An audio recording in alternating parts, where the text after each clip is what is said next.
మీ పాత బంగారు నగల ఎక్స్చేంజ్ పై గ్రాముకు 150 రూపాయలు అదనంగా పొందండి. పాత నగకు మేము ఇచ్చే నగదు పోల్చి చూడండి. మార్కెట్లో కంటే లలితాలో అధిక నగదు పొందండి.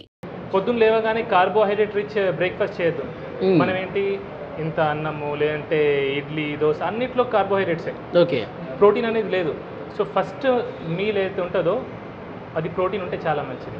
Okay, quality fat, quality protein ఉంటే ఆరోగ్యం చాలా మంచిది. పొట్టలు రావు. సరే ఏం తినాలి సార్? మరి ఏం తినాలి? అందరూ ఇడ్లీలు పూరీలు తింటారు కదా సార్. కోడిగుడ్లు బెస్ట్ నాన్ వెజిటేరియన్స్ అయితే. వెజిటేరియన్స్ అయితే ఎటువంటి కార్బోహైడ్రేట్ లేనివి స్ప్రౌట్స్ అయినా పర్లేదు, వెజిటబుల్ సాలెడ్స్ అయినా పర్లేదు, డ్రై ఫ్రూట్స్ అయినా పర్లేదు. అవి నానబెట్టింది రాత్రిపూట నానబెట్టింది పొద్దున తినడం, అది ఫస్ట్ మీల్ తీసుకుంటే మంచిది. అండ్ 2 మీల్స్ సరిపోతాయి సార్. మనం అనవసరంగా 3, 4, 5 సార్లు తింటున్నాం. ఓకే, అంత తినాల్సిన అవసరం లేదు. 2 మీల్స్ చాలు. 2 మీల్స్ చాలు. అండ్ ఐడ్రీమ్ ద్వారా నేను ఒక ఇంపార్టెంట్ విషయం తెలియజేస్తాను అందరికీ. ఏంటంటే మన పిల్లలకి స్కూళ్ళలో లంచ్కి ముందు ఒక స్నాక్, లంచ్ తర్వాత ఒక స్నాక్ చేయడం జరుగుతుంది. అది చాలా చాలా డేంజరస్. అంత తిండి అవసరం లేదు. అవి కూడా ఏంటి కార్బోహైడ్రేట్ ఇచ్చే.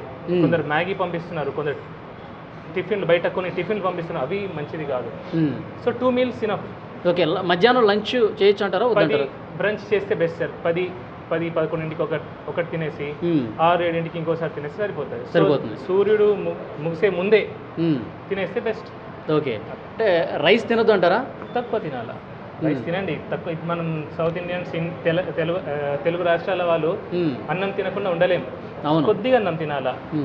దాంట్లో ప్రోటీన్ ఉండాలా. ప్రోటీన్ అంటే నాన్ వెజిటేరియన్స్ అయితే మటన్, చికెన్, ఫిష్, ఎగ్ లాంటిది. కొంచెం ఫైబర్ కలుపుకోవచ్చు, కొన్ని సాలెడ్స్ కలుపుకోవచ్చు. వెజిటేరియన్స్ కూడా వాళ్ళు కూరగాయలు ఎక్కువ తినాలా, పప్పు తినాలా, పెరుగు తింటే చాలా మంచిది. అందరూ పర్టికులర్లీ వెజిటేరియన్స్ పెరుగు ఖచ్చితంగా తినాలా. Okay, very very very important sir. ఇది అందరు మిస్ అవుతారు. ఎందుకంటే పాలు, పెరుగులోనే మన వెజిటేరియన్స్కి దొరికే vitamin B12. Okay, otherwise sufficient vitamin B12 అందరు అఫోర్డ్ చేయలేరు. కొన్ని సీడ్స్ అంటారు, ఫ్రూట్స్ డ్రై సీడ్స్ అంటారు, కానీ అవి అందరు తినలేరు. పెరుగు సింపుల్ అండ్ ఈజీగా దొరుకుతుంది. సామాన్య ప్రజలు కూడా అది కొనుక్కోవచ్చు. అవును. బట్ ఓవరాల్గా నేను ఒకటి ఏం చెప్తాను సార్, వెజిటేరియన్స్ మాత్రం వైటమిన్ B12 సప్లిమెంట్ తీసుకుంటేనే మంచిది. ఒక గోళీ better. Vegetarians. So non vegetarian తప్పకుండా చికెన్, మటన్లు తినాలి బాగా. తింటే తప్పేం లేదు సార్. ఇప్పుడు మనం తిన్నాం కదా. అంటే నాన్ వెజిటేరియన్తోనే ఎక్కువగా కొలెస్ట్రాల్ వచ్చేస్తుంది, అనారోగ్యం పాలు నాన్ వెజిటేరియన్ ఎక్కువ ఉంది అని చెప్పి ఒక ప్రచారం ఉంది కదా సార్. కొలెస్ట్రాల్ అనేది మన డైటరీ, మనమైతే కొలెస్ట్రాల్ తింటామో దాంతో రక్తంలో పెద్దగా కొలెస్ట్రాల్ పెరగదు. యాక్చువల్లీ జెనెటిక్ డిఫార్మిటీ ఉంటే అది కొందరికి ఒకరికి ఉంటుంది, కానీ మ్యాక్సిమం జనాలకి తినే కొలెస్ట్రాల్తో బ్లడ్లో కొలెస్ట్రాల్ పెరగదు. ఓకే, ఓన్లీ 10%, 15% పెరుగుతుంది. సో కొలెస్ట్రాల్ దేంతో పెరుగుతుంది? మనం లివర్ తయారు చేసేది కొలెస్ట్రాల్. ఓకే, ఎప్పుడైతే బాడీకి అవసరం పడుతుందో. ఇప్పుడు ప్రతి హార్మోన్కి కొలెస్ట్రాల్ అవసరం. ఒక్కొక్క సెల్ మెంబ్రేన్ ఉంటుంది, అది తయారు కావడానికి కొలెస్ట్రాల్ అవసరం.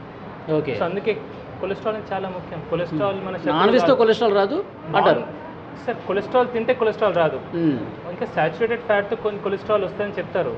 LDL కొలెస్ట్రాల్ పెరుగుతుంది అంటారు, కానీ LDL కొలెస్ట్రాల్ కూడా 2 రకాలు, లార్జ్ బాయింట్, స్మాల్ డెన్స్ అని. ఫ్యాట్ తింటే పెరిగేది మ్యాక్సిమంగా లార్జ్ బాయింట్ ఎక్కువ పెరుగుతుంది.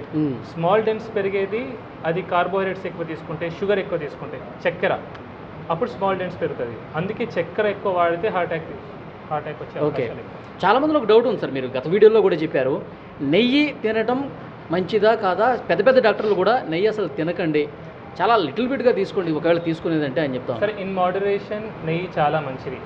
ఎసెన్షియల్ ఫ్యాటీ యాసిడ్స్ ఉంటాయి, అవి నెయ్యిలో ఉంటాయి. చాలా చాలా మంచిది.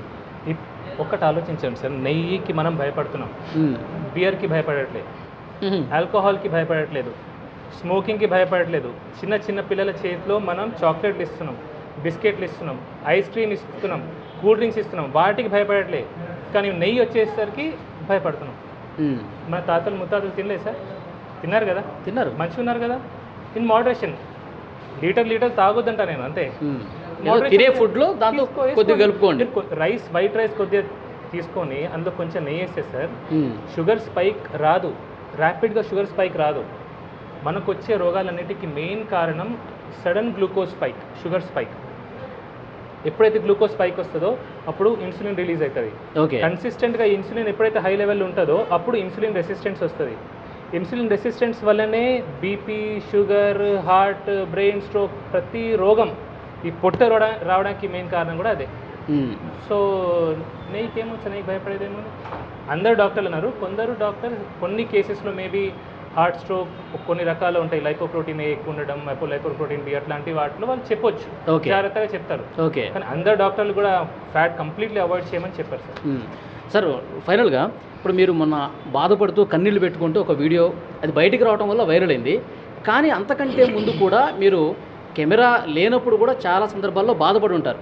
చాలా సందర్భాలు అంటే మీ డాక్టర్ అయిన తర్వాత ఇన్ని కేసులు చూసిన తర్వాత మీరు బాగా బాధపడ్డటువంటి సిచ్యువేషన్ అంటే ఏ పేషెంట్ని చూసి ఇంకా మనసు చలించిపోయింది మీది? సార్ చిన్న వయసు 20-25 సంవత్సరాల వయసులో బీపీలు, షుగర్లు వస్తారు. బీపీ, షుగర్ ఎంత బాధ సార్ అది. ఇప్పుడు జీవితాంతం ఒక బీపీ గోలేసుకోవాలా, షుగర్ గోలేసుకోవాలంటే ఎంత బాధ ఉంటుంది సార్ ఆ మనిషికి. ఎంత టెన్షన్ పడుతుంది సార్. చిన్న వయసు వాళ్ళు బాగా టెన్షన్ పడతారు. ఒకటి చిన్న 20-30 ఇయర్స్ ఒక మనిషి బాగా కష్టపడతాడు. 30 ఇయర్స్ ఏదో జాబ్ అని కష్టపడతాడు, ఏదో తింటాడు, ఏదో చేస్తాడు. 30 ఇయర్స్కి పెళ్ళయి 2 చిన్న పిల్లలు ఉంటారు. పక్షవాతం, గుండెపోటు, ఎట్లుంటే సార్ ఆ ఫ్యామిలీ ఎంత డివాస్టేట్ అయిపోతుంది సార్.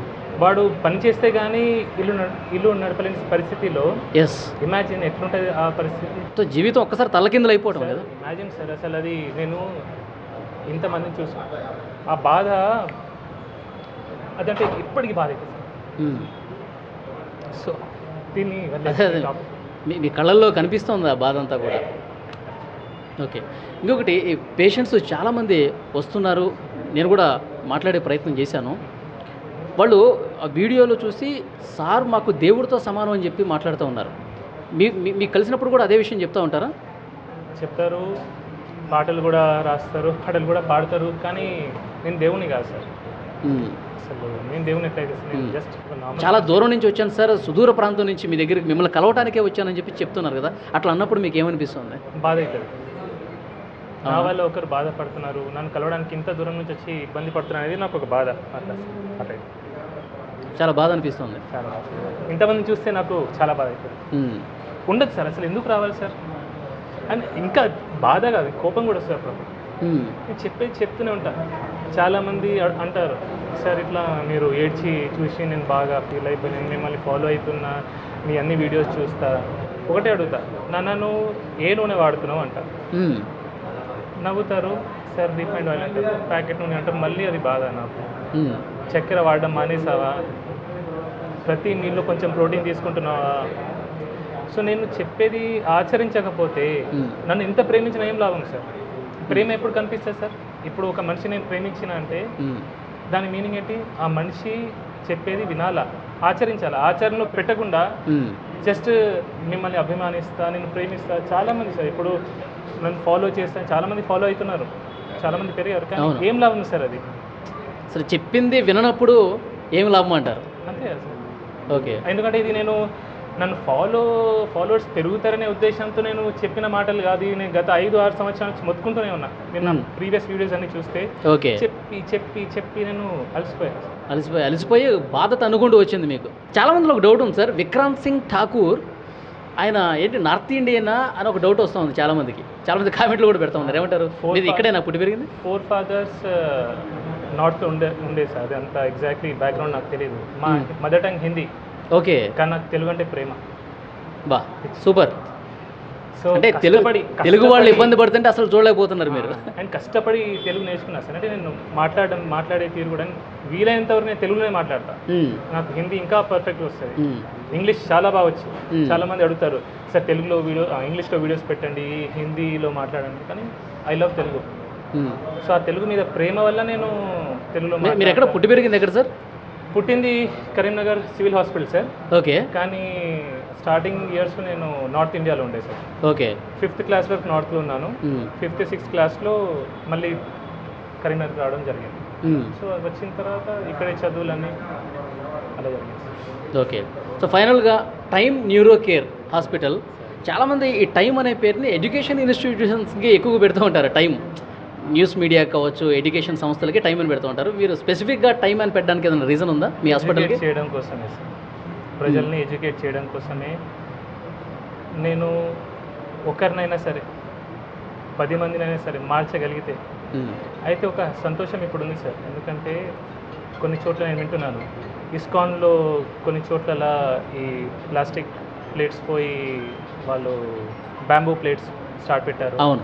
కొన్ని ఊర్లలో కూడా స్టీల్ ప్లేట్ బ్యాంక్ స్టార్ట్ చేశారు. సో ఇట్లాంటివి జరగాలి సార్. ఓకే, ఇవన్నీ మీరు గత వీడియోలోనే చెప్పున్నారు కదా? ఇవన్నీ గత వీడియోలో అంటే వింటున్నాను సార్. ఇప్పుడు ఈ మధ్యలో ఆఫ్టర్ ఒక క్యాన్సర్ ప్లేట్ గురించి చెప్పిన తర్వాత ఈ మార్పు అనేది వస్తుంది. ఓకే. సో పీపుల్ ఎడ్యుకేట్ అవుతున్నారు, కొద్దిగా అయినా స్టార్ట్ అయింది. సో ఇది జరగాలని ఉద్దేశంతోనే ఒక టైం అని ఎడ్యుకేట్ చేయాలని దాంతో పెట్టండి. Okay, so thank you very much sir. మిమ్మల్ని కలవడం నాకు కూడా చాలా